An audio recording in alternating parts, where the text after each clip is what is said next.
Chers téléspectateurs, bonjour. C'est votre humble serviteur Mputu Chondo. J'aimerais vous parler d'un problème qui me frappe et qui me touche, puisqu'en général, à travers mon travail d'éducateur, j'ai eu à communiquer à mes interlocuteurs de ne pas reproduire ce que nous n'aimons pas, de ne pas reproduire ce que nous combattons. Mais qu'est-ce que j'ai constaté? J'ai constaté que pendant ces discours, ce n'est pas seulement pendant ces discours concernant la commune rurale de Minembwe, les cris s'élèvent et ces cris semblent bien reproduire pratiquement tout ce qui s'est passé dans le passé. Et ces sujets nous concernent puisque sur cette chaîne de télévision Top Chronique TV, mais parce que nous n'apprenons pas de notre passé. Nous n'apprenons pas de notre passé. Il y en a qui disent que les Baluba vont payer le prix puisque Chilombo et Moulouba, il est au pouvoir, donc c'est lui qui est en train de vendre Minembwe. Nous allons essayer d'exploiter ces sujets pour savoir quel est le langage que nous pouvons tenir, et ce langage, nous pouvons le communiquer à nos descendants pour que le Congo soit épargné des luttes entre groupes ethniques, comme on appelle ethnique. Moi, je mets ça entre guillemets, puisque même le terme ethnie, ce sont des termes créés par le Belge, les colonisateurs, les soi-disant géographes, ethnographes qu'ils ont envoyés. Il y a beaucoup de documents écrits, on pourra exploiter tous ces documents-là, qui démontrent bien que là où le Mukwakalonji s'est situé, il n'avait pas dans sa tête que je suis une tribu Moulouba ou consort. Là où le Mubindi s'est trouvé, il ne pouvait pas se dire qu'on est dans une tribu consort. Là où le Ngwaka pouvait se retrouver, il ne pouvait jamais se dire dans sa tête qu'on est une tribu. Là où le Muyombe se trouvait, il ne pouvait jamais utiliser ce terme-là. Et le blanc qui arrive, il utilise le terme et nous en faisons nôtre. Bien sûr, ce sont des termes qui désignent maintenant, qui nous permettent de communiquer. Mais si le pays redevient un pays, c'est mieux qu'on puisse donner le travail à nos ethnologues, à nos historiens, pour pouvoir restituer le terme qu'il faut, puisque ça nous fait plus de tort que de mal. Je disais donc, désignons les coupables.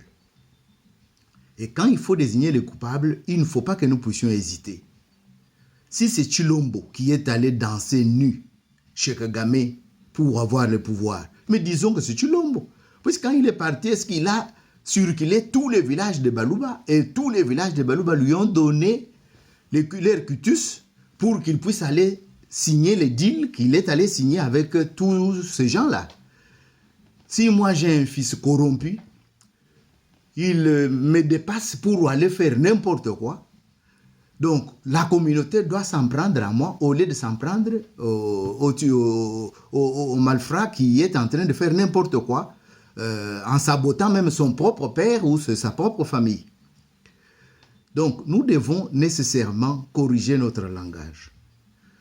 Nous devons corriger notre langage. Je vous dis bien, je ne vais pas vous envoyer dans des travaux académiques, mais je vous dis bien, vous pouvez lire des surhommes et des hommes. Regard croisé des stéréotypes à propos de l'Afrique et de l'Africain. De la littérature belge à la littérature congolaise. Mais ce travail, si vous le lisez, vous allez comprendre ce que je suis en train de vous dire. Prenons le cas où un blanc qui se retrouve, je peux vous citer le cas, c'est le cas du prêtre qui accompagnait le père Cambier pour fonder la mission catholique de Mikalaï. Et ce prêtre est tombé malade en quittant tout simplement Berg Sainte-Marie, que vous connaissez bien Kwamouth, quelque part là sur le croisement Kasaï et fleuve Congo. Et cette première mission qui a accueilli ces deux prêtres, au moment de départ, c'est lui, le prêtre accompagnateur, est tombé malade. Et pour qu'il puisse marcher, entrer ou bien aller sur le bateau, monter sur le bateau, c'est un noir qui l'a pris pour pouvoir le tenir et l'accompagner pour qu'il puisse accéder au bateau qui devrait les amener au Kasaï. Mais si vous lisez dans la littérature, en tout cas, vous ne trouverez pas de noms de ces personnes qui ont porté aide qui était indispensable en ce moment-là aux Blancs. Dans tous les documents, on citera les noms de Blancs. Pour ce qui concerne les Noirs, on parlera de nègres. Le nègre. C'est tous les documents et la thèse de doctorat relève tous les cas qui peuvent vous montrer les comportements des colons et des explorateurs, bref, de Blancs, qui sont venus soi-disant découvrir la partie qui était en blanc sur la carte de l'Afrique au centre. Et maintenant, nous revenons à notre sujet. Je disais, ce sont de reproduire ce que nous sommes en train de combattre. Nous combattons le tribalisme, mais chaque fois nous parlons de tribus. Or, ce vocabulaire n'est pas notre vocabulaire, même si pour le moment, il nous aide à communiquer. Mais essayons de parler, puisque nous connaissons les personnes qui habitent le Congo ou qui ont habité le Congo à partir de l'année où on a déterminé les frontières du Congo. Puisque si nous désignons par le nom collectif et nous cherchons maintenant les boucs émissaires parmi les collectifs, au lieu de chercher les individus, de désigner les individus qui sont concernés. Prenons par exemple, on dit que si Tshilombo vend le Congo aujourd'hui, c'est tout le Baluba qui vont payer les pots cassés. La première chose, la première observation que nous devons faire là-dessus est que est-ce que Tshilombo, avant d'aller signer les deals avec Kagame, avec Museveni et avec tous les autres, il a fait la démarche auprès de chaque village que vous désignez par Luba pour que ce village lui donne son cutus, puisque autrefois cet anglais a recueilli même les empreintes digitales, même si c'était par force, pour venir justifier à la conférence de Berlin que j'ai été accueilli, voilà, j'ai des signatures, ou j'ai les accords de chefs coutumiers, et parfois des chefs coutumiers qui eux-mêmes ont fabriqué. On y reviendra, puisque c'est l'objet de cette chaîne de télévision. Maintenant, la première observation, si vous me répondez à cette observation, alors tous les Baluba pourront payer si ces deals ou ces accords aboutissent à la vente d'une partie ou de tout le pays Congo. J'aimerais vous rappeler ici que, en ce moment-là, bien sûr, je me trouvais encore au Congo. Kagame avait déclaré, avant même d'envahir le Congo, que le Congo était prenable. Personne n'a fait attention à cette déclaration. Or, quand Kagame le disait, il avait déjà toute une préparation, il avait déjà tous les accords avec les gens qu'on a déjà cités, le Bill Clinton, les multinationales, les consorts. Mais il avait peur, puisqu'il ne savait pas ce que l'avenir lui réservait. Si vous voulez bien comprendre ce que je vous dis là, l'Université de Rwanda vient de publier un livre de 700 pages où il reconnaît que Kagame se disait dans sa tête un petit pays, un petit Kagame, par où commencera-t-il pour affronter le grand Congo? C'est écrit dans ce qu'ils appellent livre d'histoire, ce que moi je peux appeler livre de propagande. Mais aujourd'hui, les Congolais sont en train de s'y tirailler, de désigner les groupes ethniques qui vendent le Congo. Et pourtant, il y a eu des cris d'alarme. Si les Congolais s'étaient réveillés en ce moment-là, peut-être qu'aujourd'hui, on n'en serait pas à ce niveau ici. Il y a des gens que vous diabolisez, puisque tout simplement, ils vous alertent. Des gens que vous diabolisez tout simplement puisqu'ils touchent à ce que vous ne voulez pas qu'on puisse toucher. Et d'ailleurs, ceux qui s'alarment, c'est ceux qui ont la possibilité de parler comme moi. Mais ceux qui n'ont pas la possibilité de parler comme moi, où est-ce que on pourra les écouter? La voix de 100 voix. Les 100 voix là sont plus nombreux que vous autres qui criez sur le chêne. Mais malheureusement, vous alertez vos petites mains qui sont toujours là à répondre quand il faut répondre, puisque vous leur avez donné un tricot, vous leur avez donné peut-être 1000 francs. Donc, c'est devenu l'habitude. C'est devenu l'habitude. Et c'est partout. Je ne dis pas que c'est le monopole de Congolais, puisque je sais que les gens qu'on appelle ici les extrémistes de droite exploitent aussi les petites mains qui fument du chanvre, qui s'enivrent avec l'alcool. Et ce sont eux qu'on envoie, par exemple, faire de sale besogne pour que les autres accèdent au pouvoir, pour que les autres accèdent au ministère, pour que les autres accèdent à la mangeoire, au pouvoir, tout simplement. Alors, ce sont la globalisation, c'est-à-dire, ne généralisons pas. Ce sont de reproduire les procédés de blanc. Quand il ne sait pas distinguer, il va dire le noir. Or, le noir, il y a des variances de couleurs. Mais on nous a foutus tous dans cette couleur-là. Les blancs. Moi, quand je regarde certains, je ne le vois même pas blanc. Les élèves qui me posent la question, par exemple, moi je leur pose la question, est-ce que tu dis que tu es blanc? Est-ce que tu es blanc vraiment comme la feuille de papier sur laquelle tu écris? Et parfois les enfants restent ébahis à me regarder. Ils se tonnent, ils se posent la question si je sors de quelle planète. Mais c'est vrai, puisqu'ici, par exemple, il y a des écoles de peintres. Il y a des écoles de gens qui étudient les couleurs. Il y a des variances de couleurs.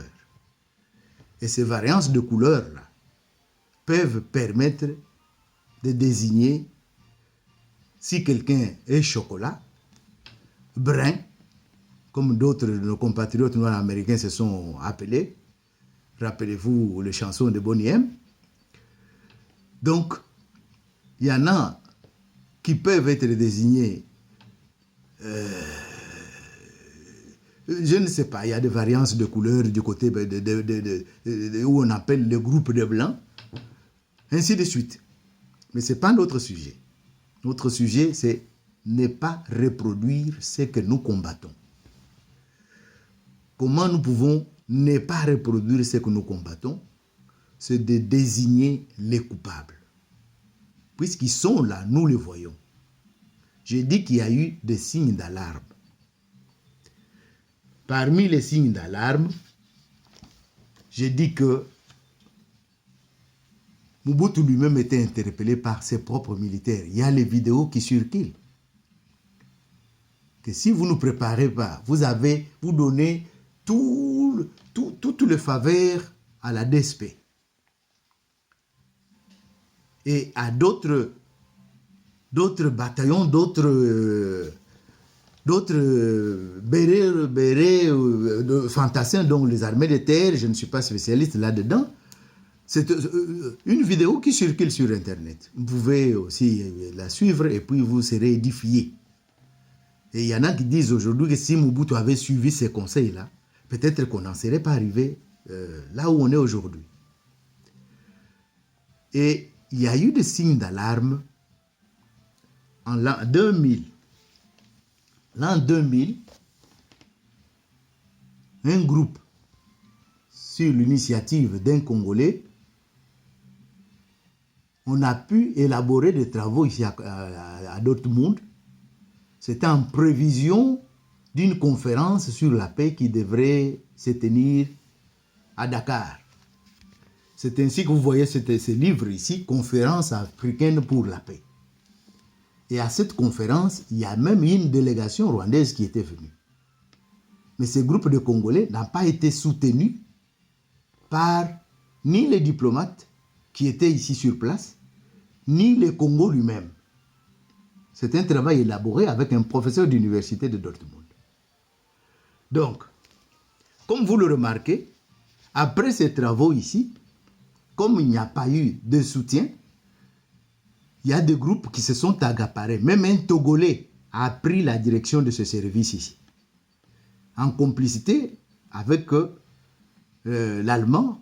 Comme les Blancs cherchent toujours des personnes sur qui ils peuvent facilement s'appuyer pour pouvoir torchonner ou faucher les autres, les Congolais ont été écartés. Et une année après, pas une année après, un Togolais a pris la direction de ce travail ici. Et il a touché un salaire pendant une année avant que le torchon ne brûle avec le professeur d'université concerné. J'évite bien sûr de citer son nom, mais ceux qui voient ce document, ils peuvent se rappeler, et ils peuvent se rappeler de votre serviteur qui a écrit un texte là-dedans, et dans ce texte, j'ai soulevé déjà tous les problèmes de Kagame avec le Congo et leur soutien. Voilà le texte manuscrit qui a été publié dans ce livre ici, qui a été livré en allemand. Le livre est en allemand, mais le texte, moi, je l'avais écrit en français, et le professeur avait donné à deux personnes qualifiées pour pouvoir traduire mon texte. Vous le remarquerez là. Vous le remarquerez là. À l'endroit où j'ai mis les doigts. Vous remarquerez bien sûr la traduction allemande. Mais le titre en français, c'était Afrique, continent martyrisé. Je parle de signes d'alarme. Et pendant qu'on fait les signes d'alarme, ça me rappelle les histoires que nous avons tous apprises dans la Bible.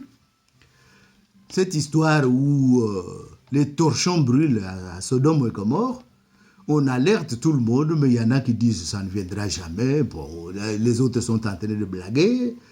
Qu'est-ce qu'ils savent, qu'est-ce qu'ils connaissent, ainsi de suite, ainsi de suite. Mais quand Sodome et Gomorrhe a été brûlé, bien sûr, il n'y a pas eu de témoins pour venir nous dire qu'est-ce qu'ils pensent là où ils sont partis.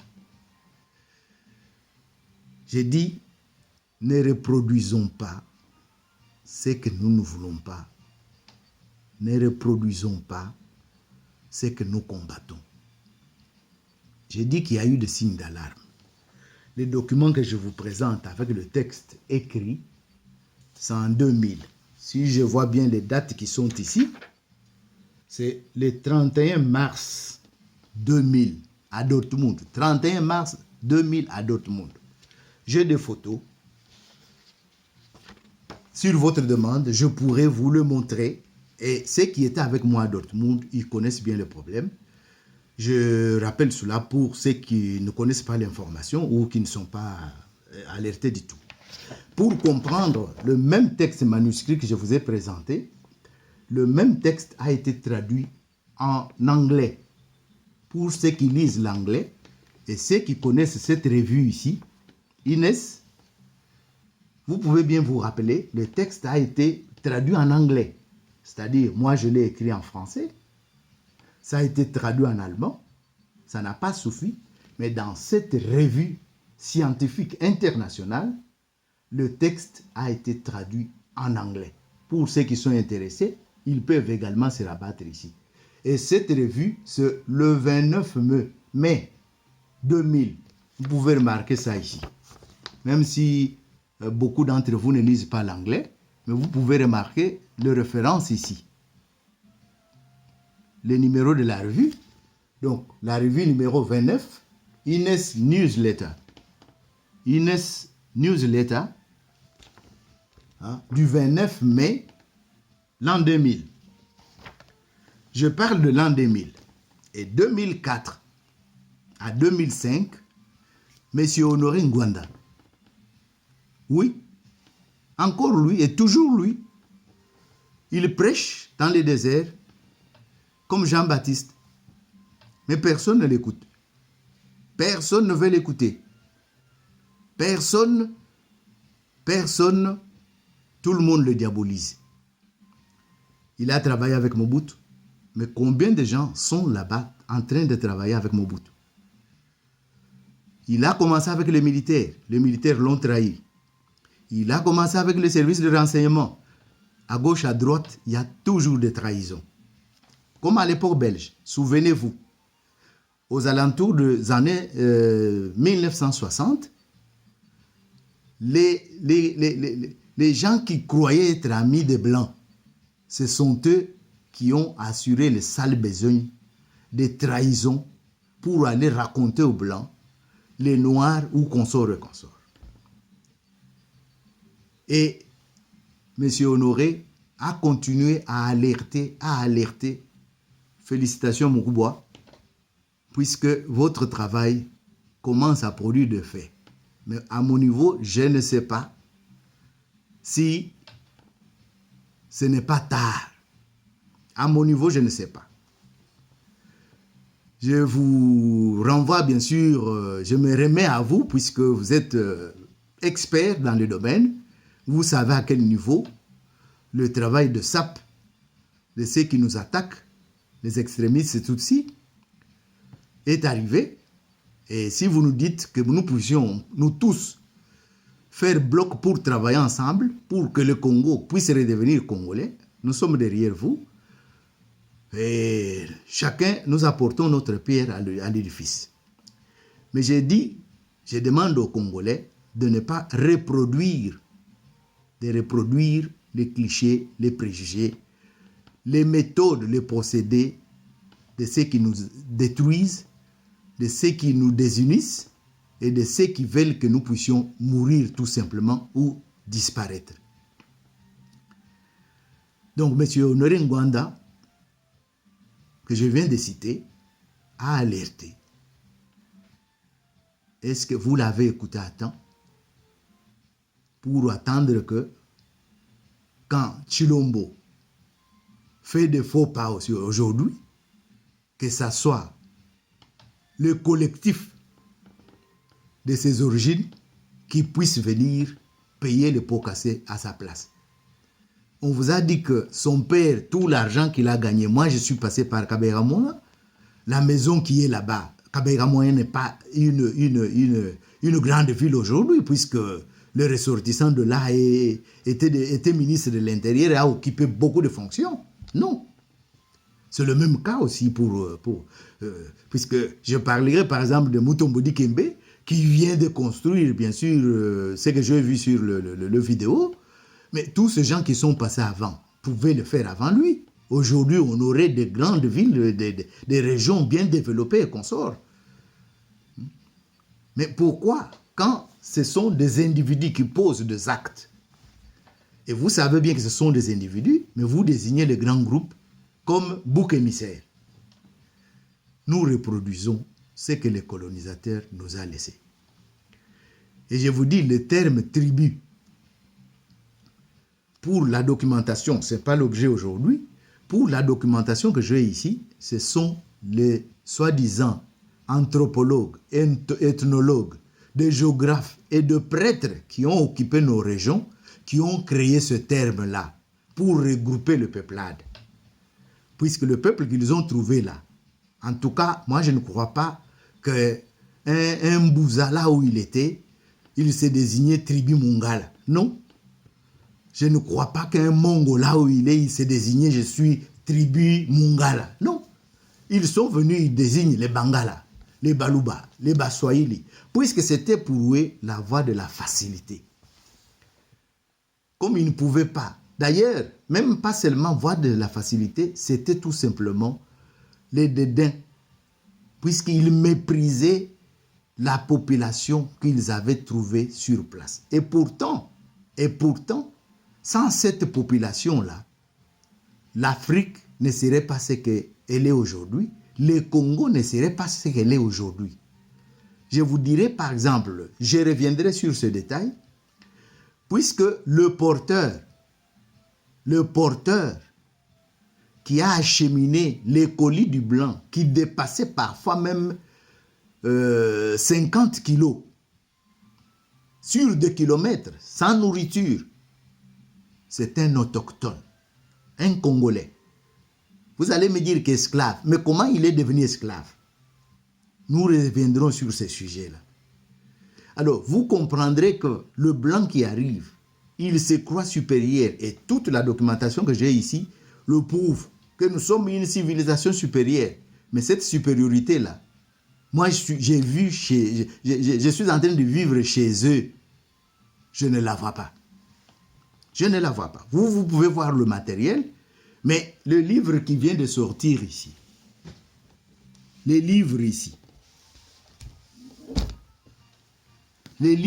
parlent de l'éloge du sang. Mais l'Afrique a été conquise dans le sang. Je n'entre pas dans les détails aujourd'hui. Ce n'est pas l'objet de notre entretien d'aujourd'hui. Mais l'éloge du sang, c'est ce que nous sommes en train de faire. Puisque nous disons que le blanc est civilisé. Mais le blanc est devenu civilisé après combien de morts? Prenons par exemple le travail de Stanley pour atteindre par exemple le Falls à Kisangani. Tout groupe qui s'interposait pour qu'il ne puisse pas passer, il rasait avec des canons et des armes qu'il avait. Il avait recruté des mercenaires de Zanzibar, puisque eux, comme ils reçoivent leur solde, et qu'on leur dit nous sommes en danger, il faut tirer, ils tiraient puisque dans ces forêts-là, tout au long du fleuve Congo, ils n'avaient pas de parents sur place. Et comme ils avaient appris le métier de tuer chez les Arabes, mais ils ne pouvaient pas faire autrement. Ils exécutaient les ordres. C'est ce que nos militaires aussi nous disent. Moi, je n'ai pas tué, moi, j'exécutais les ordres de mes chefs. Donc, vous pouvez comprendre que ce que l'Europe est aujourd'hui, ce que nous faisons, nous, c'est l'éloge du sang. L'éloge du sang, du sang. Et il y en a même qui méprisent leurs origines pour dire qu'ils n'ont rien à voir avec leurs origines, puisqu'ils ont trouvé la civilisation. Ils sont du côté des gens civilisés. Ils ont étudié dans de grandes universités, dans de grandes écoles. Mais sachez que sans le cobalt, sans le coltan, sans les minéraux de l'Afrique, sans l'ivoire, commençons par l'ivoire, puisque l'Arabe était venu se placer à Zanzibar pour pouvoir puiser la première richesse de l'Afrique en ce moment-là, l'ivoire. On y reviendra. On y reviendra. Et toute cette richesse-là a fait ce que nous voyons aujourd'hui. Mais nous préférons faire l'éloge au lieu, par exemple, de méditer sur le sang, sur le martyr, sur les gens sans voix qui ont été fauchés par l'arrivée des étrangers chez nous, l'arrivée des étrangers sur l'Afrique, dans notre continent, dans le continent africain. Donc, vous pouvez comprendre que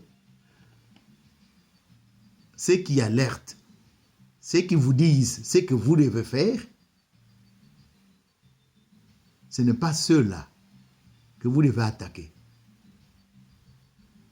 Regardez, on vous montre avec un doigt là-bas, mais vous préférez regarder celui qui vous indique le chemin. Vous préférez regarder celui qui vous indique le chemin au lieu de regarder là où il vous montre. Donc, les procédés du colonisateur. Mépriser les autres, puisque vous remarquez bien qu'on parle de 15 millions, de 12 millions, puisqu'il y a des morts indirects associés aux méfaits. Mais les mêmes personnes continuent à mépriser, à minimiser, à ne pas reconnaître ce que les autres appellent le négationnisme. Mais il y en a qui sont là en train de faire les reloges. Les reloges. Mais quand ça barde, ils cherchent maintenant tout autour d'eux pour désigner les boucs émissaires. Quand est-ce que nous allons cesser avec de tels comportements? Quand est-ce que nous allons cesser de tels comportements? Puisque le problème du Congo, qui était en train de partir, qu'on cherche à balganiser, est connu depuis. Puisque si moi je vous parle de l'an 2000, c'est qu'aujourd'hui, il y a 20 ans, oui, il y en a qui ont cru que nous avons disparu. Non, on n'a pas disparu, on est là. Pour vous rappeler que le problème a été traité. Mais ce sont les Congolais qui sont restés sourds-muets et même aveugles. Ils ne voulaient pas voir, ils refusaient de voir. Je suis comme tous nos frères et sœurs qui crient, qui appellent, qui insistent pour que le Congolais puisse changer de méthode, pour que le Congolais puisse se réveiller, pour que le Congolais puisse apprendre quel est le discours à tenir à ses enfants, pour que demain, même si nous, on est déjà partis, que ces enfants ne se laissent pas prendre. Puisque je vous parle de ça, je vous dis également que nous ne nous fatiguons pas. On a aussi déjà publié, même si ce livre est concentré sur le problème d'amour, mais c'est un livre qui interpelle le parent à savoir comment procéder avec ses enfants pour que demain, ils fondent aussi des familles équilibrées, des familles stables, puisque c'est la famille qui donne à la société les personnes qui peuvent assumer de responsabilités, quelle qu'en soit la responsabilité, lourde, charge de ministre, de président, charge de pousse-pousseur, charge de domestique, charge de militaire, charge de commando, charge d'intellectuel, charge de professeur. Au Congo, il y en a, mais ils préfèrent être derrière ceux qui donnent l'argent. Il y en a qui sont plongés dans la prière pour que la main de Dieu puisse intervenir. On ne refuse pas. Aide-toi, le ciel t'aidera. On y reviendra. On y reviendra. Puisque tous ces documents sont à votre disposition. Mais, comme Monseigneur Moyengo disait, il y a très peu qui aiment lire. Très, très peu qui aiment lire. Mais ce sont des instruments de diffusion de messages. Ce sont des instruments de diffusion d'informations. Si une partie peut pénétrer ces informations, peut les acquérir et aider à partager avec ceux qui n'ont pas la possibilité d'accéder à ces instruments, mais la majorité pourrait être sensibilisée, pourrait être formée pour que la majorité puisse travailler à la cause commune. Je vous dis que si nos ancêtres ont pu résister jusqu'à l'arrivée du blanc, dans un continent qui effrayait le blanc lui-même, que vous dites plus fort, que vous dites supérieur, c'est au XVIIIe siècle que le blanc a eu l'intérêt sur ce continent-là. On y reviendra puisque c'est l'objet de cette chaîne de télévision. Il y a l'histoire à travers les cartes. L'histoire à travers les cartes. On appelait tous les Noirs au sud de Sahara, après le Maghreb, on appelait toute cette partie-là l'Éthiopie. C'est pour vous dire que tout le monde qui habitait là-bas était appelé Éthiopien. Puisque pour eux, tous les nègres, d'ailleurs le mot Éthiopie, d'après la documentation que j'ai eue, signifierait tout simplement nègre, signifierait tout simplement noir. Je vous apporterai des précisions là-dessus. Donc, vous comprendrez que les continents là, il y a des personnes comme l'explorateur allemand Wiesmann qui a admiré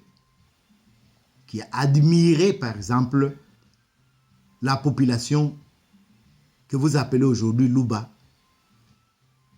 qui a créé des œuvres qui se sont retrouvées à des milliers de kilomètres dans d'autres continents. Donc, vous pouvez comprendre, je donne ça à titre d'exemple tout simplement, puisqu'il y a d'autres peuples qui sont aussi appréciés par ceux qui les ont rencontrés, puisque vous comprenez bien que je puisse recourir plus aux documents écrits, puisque nos ancêtres avaient la tradition orale. Et beaucoup de ceux qui vivent aujourd'hui n'ont pas eu l'occasion de s'asseoir à côté de ces ancêtres pour pouvoir les approcher et reprendre les informations qu'ils détenaient pour le relayer. Et c'est le travail que je me propose de vous faire aujourd'hui, puisque j'ai fait mes 12 ans dans mon village. C'est-à-dire, j'ai étudié mon école primaire, toute mon école primaire au village. Donc, les autres 6 ans, je les associe à mon âge avant d'entrer à l'école.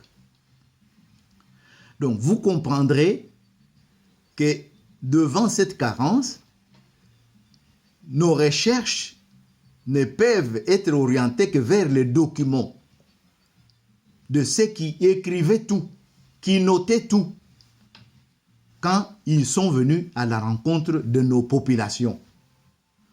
Peut-être à partir de ça, ça va nous permettre de faire des analyses, de savoir qui nous étions et le malheur qui nous arrive aujourd'hui, qu'un grand pays soit occupé par un petit pays frontalier. D'ailleurs, ils se moquent de nous, puisqu'ils ne peuvent pas comprendre, et même aussi sont dépassés. Ils sont dépassés, puisque je vous ai dit que l'histoire du Rwanda, 700 pages, que j'appelle histoire de propagande de Kagame, il est dit là-bas que Kagame lui-même s'est posé des questions par où il va commencer pour attaquer le Congo. Et aujourd'hui, il n'a plus peur, puisqu'il a éparpillé des gens de services de renseignement dans tous les coins. Il est informé de tout. Il est informé de tout, s'il est encore vivant, puisqu'il y a des rumeurs qui circulent. Il y a des rumeurs qui circulent. J'ai maintenant 2 personnes, même si M. Kerwin, je vous salue, puisque vous avez abordé ce sujet-là. Mais on espère que notre aîné, M. Honoré Ngwanda, pourra peut-être aborder aussi ces sujets-là. Mais ce n'est pas ce qui nous importe, puisque le Congo est occupé, c'est du Congo que nous devons parler. Mais moi, je n'ai pas pris le micro aujourd'hui pour vous parler de l'occupation du Congo, mais j'attire tout simplement l'attention sur ce qui se prépare. Puisque sachez que, tel que le vocabulaire sort de nos bouches, c'est comme ça que Hitler avait préparé aussi la tuerie des Juifs. À ma connaissance, il semble qu'il y avait même des livres de calcul ici, où on avait écrit, il y a 10 Juifs. Si on en tue 3, ou si on en tue 7, il en restera combien? Alors comprenez que quand quelqu'un veut faire ce travail-là, c'est notre langage, nos vocabulaires qui peuvent bien nous mettre dans le pétrin. J'ai entendu Mokubwa, Tchagoudi dire, les Balouba, levez-vous, puisque si vous ne vous levez pas, si tu serais devant le pays, les Balouba, vous allez payer cher. Mais les Balouba que vous appelez là, bien sûr, c'est leur pays, ils peuvent se mettre debout. Mais la question que moi je pose, c'est pourquoi payerait-il des bêtises de Tshilombo? Pourquoi payerait-il? Grand frère, je vous salue. Sauf que j'ai entendu ça, et c'est ça qui ne m'a pas permis de laisser passer l'occasion. Il faut qu'on puisse en parler. Nos vocabulaires peuvent parfois dire ce que nous n'aimons pas dire. J'ai dit, quand j'étais éducateur, je disais aux parents, si tu veux que l'enfant soit respectueux à la maison, ne sois pas là à parler quand l'enfant fait des bêtises. Oh, laisse ça, laisse tomber. Non, non, non, non, non, ne pars pas là-bas. Reviens. Non. Attendez de récompenser plutôt les bonnes actions. Quand l'enfant pose un bon acte, c'est en ce moment-là que tu lèves la voix. Et ensuite, j'ajouterai, pour compléter mon exemple, que les maisons, nos appartements, nos salons, en général, ne sont pas pour les bébés. Nous avons arrangé nos salons, nous avons arrangé nos maisons pour les visiteurs, pour les gens qui viendront. Maintenant, l'enfant est chez lui, mais l'enfant n'est pas libre. Qu'il touche à la télé, hey, tu vas casser. Qu'il touche à la chaîne musicale, mais c'est quoi encore? Ainsi de suite. Ainsi de suite. Mais si l'enfant n'est pas à l'aise chez lui, où est-ce qu'il va être à l'aise? Et il y en a peut-être qui optent pour sortir avec, mais tu vas sortir toute la journée avec l'enfant jusqu'à ce qu'il dorme, et quand il va se réveiller encore, tu vas encore sortir avec lui pour qu'il ne casse pas ce qu'il y a dans la maison. Voilà, ce n'était qu'un exemple que je viens de vous donner. Je dis bien que TV Chronique, Top Chronique TV, est à votre disposition, et avec vous, nous aborderons bien sûr tous ces sujets-là sur votre demande. Bien sûr, ça nous permettra bien sûr de vous rapporter encore beaucoup d'autres éléments, beaucoup d'autres informations que nous détenons. Et ce sujet de désigner les coupables et non pas s'en prendre au bouc émissaire. C'est un sujet qui vient compléter l'élément ou les éléments que les autres ont apportés. Ce n'est pas pour minimiser le travail qui est fait de sensibiliser, de mobiliser tout le monde contre le danger de disparition du Congo, contre le danger de balkanisation du Congo. Par contre, le travail va être caler sur cette lutte-là, sur ce combat-là, pour que tout le monde puisse se mettre debout. Et le plus difficile, à ma connaissance, ne sera pas de se mettre debout. Le plus difficile, ça sera de garder le Congo pour que personne, plus personne, n'ait de velléité à venir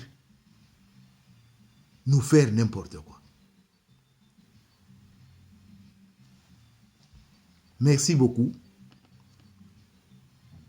Merci pour votre écoute. Si c'est le Mungala, par exemple Mobutu, que vous pouviez désigner en ce moment-là Bangala, mais reprocher à Mobutu, c'est que vous pouvez reprocher à Mobutu. Reprocher à Chilombo, c'est que vous pouvez reprocher à Chilombo. Reprocher à Tshisekedi, c'est que vous pouvez reprocher à Tshisekedi. Reprocher à Kabila Mouzé, c'est que vous pouvez lui reprocher. À Kassavou, c'est que vous pouvez lui reprocher. À Lumumba, c'est que vous pouvez lui reprocher. Mais ce n'est pas un problème de Batete là, par exemple pour Lumumba. Ce n'est pas un problème de Bayombe. Puisque tous ces gens-là, je vais vous rappeler que tous ces gens-là ont été formés à l'école de Blanc. Vous me permettrez de briefer un peu. L'objectif du Blanc était de séparer la personne qu'il allait former de ses origines, de sa source. Rappelez-vous les catéchistes qui assuraient le rôle de traître, d'aller accuser chez les prêtres ou chez l'administrateur qu'un tel chef coutumier est polygame. Rappelez-vous de ces catéchistes qui allaient accuser le devin qu'il était sorcier, qu'il était féticheur. Puisque l'homme blanc, craignant toutes ces choses-là, qui faisaient que notre peuple pouvait bien se défendre, a commencé à faire la chasse. C'est ce que Kabila fait aujourd'hui.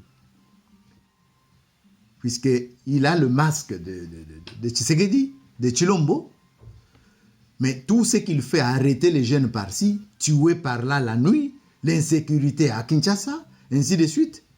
Mais tout ça, c'est dans le sens d'affaiblir toute force qui est capable de résister ou de faire face pour qu'il ne reste qu'avec des yes men. C'est comme ça que le blanc a fait. Le blanc a tué, il a éliminé, il est resté avec des yes men. Et les yes men là, rappelez-vous qu'il y a eu la génération des évolués.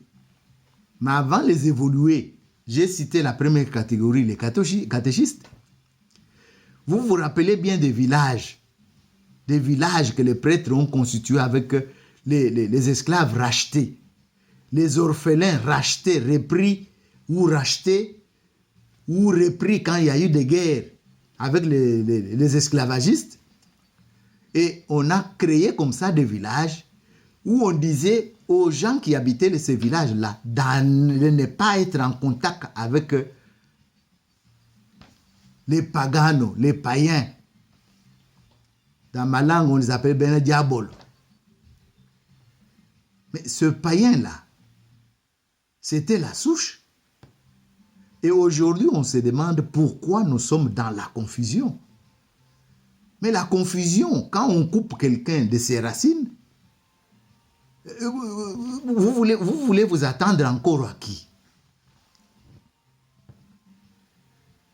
Puisque aujourd'hui, je ne citerai peut-être pas les noms, mais les gens qui peuvent bien être appelés au Mikalai. Mais Mikalai, c'était le village que Père Cambier avait créé. Et posez-vous la question, on parle de Bimbadi, qui ont constitué aussi un village tout autour de Mikalai. Et ils se sont mariés même avec les villages des orphelins qui étaient, et des adultes récupérés des esclavagistes.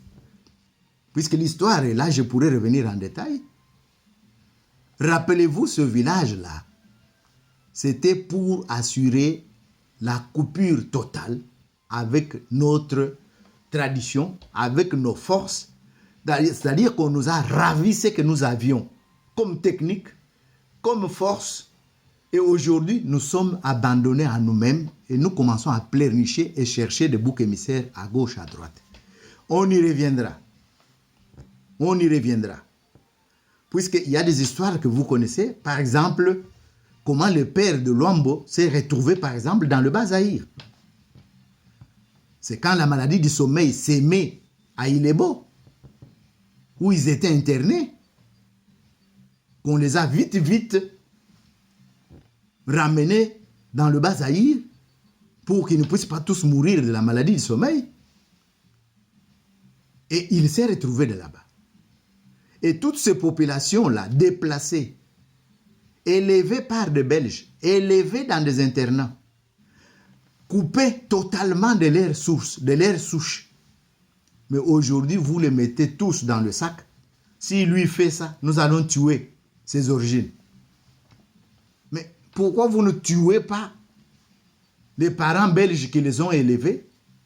Pourquoi vous ne vous en prenez pas aux parents belges qui les ont éduqués, qui les ont séparés de leurs origines? S'ils trahissent aujourd'hui, mais c'est ce qu'on leur a appris par des Blancs. Puisque les mêmes méthodes, nous les voyons ici. N'allez pas faire quoi que ce soit à la maison. Ton enfant va dire ça à la maîtresse. Et la maîtresse va t'envoyer les gens des services sociaux. La maîtresse pourra t'envoyer la police. Donc, vous comprenez que la population dont nous disposons maintenant, moi y compris, c'est en lisant leurs livres que je viens de comprendre les contraires. C'est en lisant les livres de Blanc que je viens de comprendre les contraires. Puisque Léopold II, quand il avait ses dessins d'avoir une colonie, ce n'était pas nécessairement le Congo. Hein. Et quand il a eu le Congo, vous savez pourquoi il a recouru aux religieux. Mais puisqu'il avait les exemples de l'Asie, où les prêtres étaient des auxiliaires pour construire les nouveaux territoires conquis. Et quand ils sont venus, aujourd'hui nous commençons à nous promener comme on dit chez moi. On t'a apprécié puisque tu manges les potopoto avec les doigts. Et maintenant vous commencez à vous promener avec un doigt courbé. J'ai fait la traduction littérale, si vous voulez, vous allez m'en excuser.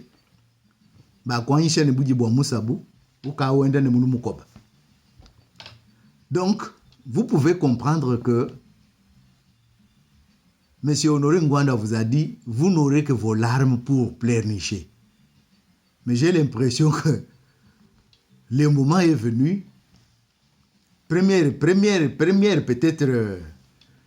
Premier moment où on constate que tout le monde maintenant souffre. Mais posez-vous la question. Nous avons abandonné nos villages.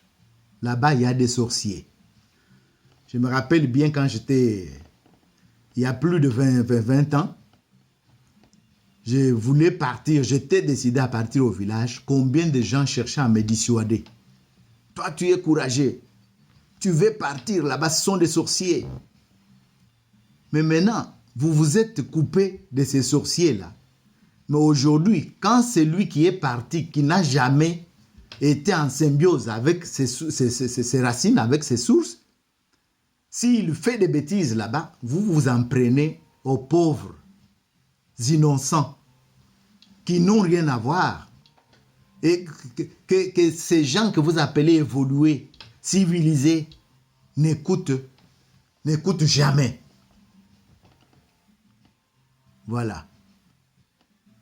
Il est temps. C'est le moment que chacun puisse faire un examen de conscience. Et d'ailleurs, si j'en parle, ce n'est pas à cause de vous, ce n'est pas à cause de nous, mais c'est surtout nos enfants et leurs enfants à eux. Puisque nous qui avons déjà des petits-enfants, vous comprenez que si on meurt aujourd'hui, c'est dans l'inquiétude, puisque nous ne savons pas dans quel monde nous les laissons. Nous avons appris à nos enfants à haïr leurs sources, leurs origines. Je me rappelle encore, j'étais au deuil quelque part ici. Je demande à un enfant d'un ancien directeur à Kinshasa, est-ce que tu te débrouilles un peu en Chiluba? Oh, je vais aller avec où? Je vais aller avec les Chiluba où? Donc, voilà ce que nous avons transmis à nos enfants. Et aujourd'hui, on est en train de se plaindre. Or, les Tutsis que vous décriez là aujourd'hui, ils étaient en exil, ils parlaient leur Kinyarwanda. Ils sont au Congo, ils parlent leur Kinyarwanda. Ils connaissent leur histoire de Rugaza ou de Riangombe. On y reviendra. Puisque il y a un prêtre qui a fait un livre sur la culture. Vous vous étonnez, mais il faut lire ces livres-là pour voir combien il y a de mensonges, combien il y a de tueries. Je vous cite déjà le titre, c'est le royaume hamite. Le royaume hamite. Et je crois que si vous pénétrez ces livres-là, vous n'allez pas dire que les Rwandais ou les Tutsis ne sont nos frères, puisque je parle de Tutsis. Puisque les livres, le royaume hamite, décrit comment ils sont venus au nord et comment ils ont maté les Hutus. C'est les Hutus qu'ils ont trouvés. Et les ethnologues, les anthropologues, les ethnologues qui ont étudié cette société de Tutsis, ils trouvent que ils se disent supérieurs, mais ils ont imité, copié les Hutus à la lettre. Et vous savez que dans leur culture, le fétiche qui était efficace, c'était le fétiche des Batois, des Pygmées. C'était le fétiche de Pygmées, des Batois. Et même on copiait les Hutus. Et il y en a qui propagent que les Tutsis, chez eux là-bas, ce sont eux qui sont des chefs. Non, il y a des Hutus qui étaient aussi chefs du temps de l'ère Ruganza, aussi c'est Ruganza. Je reviendrai en détail. C'est la documentation, nous en avons. Donc, vous comprenez que nous sommes pris, mais peut-être pas moi, peut-être pas Honoré Ngwanda, peut-être pas Keruil Maïzo, peut-être pas Abembelou, puisqu'on vous a alerté. Mais comment vous avez attendu Minembwe pour comprendre que les Rwandais sont là? Mais Mouzé Kabila, quand il vous avait dit chasser ces Rwandais, vous voulez que je vous parle dans quelle langue? Malheureusement, lui-même avait gardé Kanambe, soit disant que c'était son fils. Et il sait ce qui lui est arrivé de garder un traître avec lui. Bon, chers téléspectateurs, je crois qu'il y en a qui m'ont reconnu, puisque pour beaucoup, on a été déjà en contact, soit comme éducateur, soit comme conférencier, soit comme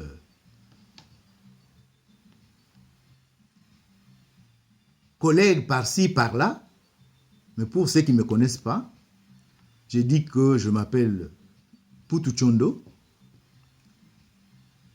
et que sur cette chaîne, avec votre concours, nous allons avoir l'habitude de nous revoir, de discuter et d'améliorer pour que les informations que nous vous apporterons puissent édifier et aider chacun à pouvoir être une cellule qui travaille pour un grand Congo. Si nous gagnons ces combats, et nous les gagnerons, puisque ceux qui travaillent pour nous détruire n'ont pas 10 têtes, n'ont pas 20 bras, n'ont pas 50 jambes. Seulement, sortons de notre léthargie, et nous vaincrons. Ingeta. Merci beaucoup et au revoir. N'hésitez pas de liker, n'hésitez pas de vous abonner sur votre chaîne. Et c'est de cette manière-là que nous pourrons l'enrichir encore davantage. Abonnez-vous nombreux, ça nous donnera bien sûr le courage de continuer et de vous parler des sujets qui pourront aider chacun et aider notre descendance. Merci beaucoup.